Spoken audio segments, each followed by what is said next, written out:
हो गई। करही गाँव ले चल बा। बम्बई ले चलो, बैठा। ना ना ना ना ना ना ना ना। मर्दाना के वजन खींचे में कमर दुखा जाला, जनाना के तो बुझेबे ना करेला। लागत रिक्शा अपने आप चल रहा बा, पानी मती कटल के चालू ऐसे में घुमा ले। रुक जा। कितना भाड़ा भइल? अब भाड़ा का देबू?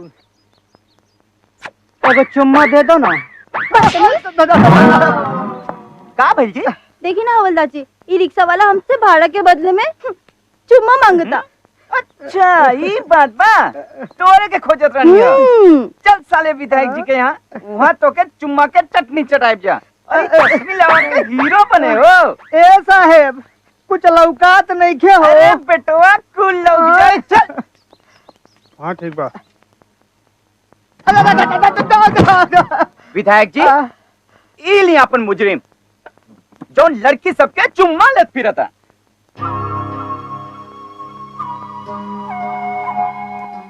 ये का चुम्मा ले रे? ये काम कैले बा रामपुर के निरहुआ रिक्शा वाला। सुना, दरोगा से जाके कह दिया कि काम ओकरा बस के नहीं खे, हमनी के कलेब जा। का हरिहर बाबू के आदमी आइल रहल, चिट्ठी गइल बा। आदरणीय विधायक जी, पत्र बहुत दुख के साथ लिख रहल बानी, काहे कि बात मान मर्यादा के बा और जवन राउर बहिन के साथे भइल उसे पूरा गांव जवार में जग हंसाई हो रहल बा। ऐसे हमरा के माफ करी और रिश्ता के खारिज समझी। का भइल विधायक जी? रानी के रिश्ता टूट गई।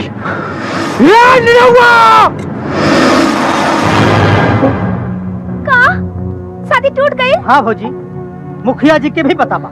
और का सगरे गांव में हल्ला बा, बहुत अनर्थ भइल बा, बहुत अनर्थ। अरे सारा पढ़ल लिखल माटी में मिला देला। अरे तोहरा के केहू अपन दरवाजे में खड़ा भी ना होके दी। तो का करी माई, गुस्सा में हमरा कुछ समझ में ना आई।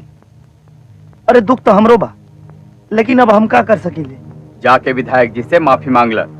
अच्छा आदमी हुई है तो माफ कर दी है, बुरा हुई है तो सजा दी है। आ गलती करे के बाद सजा स्वीकार करे के चाहिए बचवा। आ फिर बड़ आदमियन के गाली तो छोट आदमियन के लिए आशीर्वाद होला। का बात करता नहीं मुखिया जी? बस निरुआ बस, बहुत हो चुका। अरे इतना ताकत रहे तो विधायक के काहे न मरला? लड़की तोहरा असहाय लागल। अरे विधायक के मरला के बाद तोहर लाश भी आई घर में ना, तो हमके इतना तकलीफ ना होई। अरे तोहरा के अपन बेटा कहे में भी हमरा के शर्म आवा था। बस कर माई, तू जौन कहू हम मानला तैयार बानी, बाकी ऐसा बात मत बोला कि हम चेते जी मर जाए। तो चल हमरा साथे विधायक जी से माफी मांगे। तू का कर जेबू? हम मुखिया जी के साथ जाके माफी मांग ले। औलाद के माही से ज्यादा केहू न जानेला।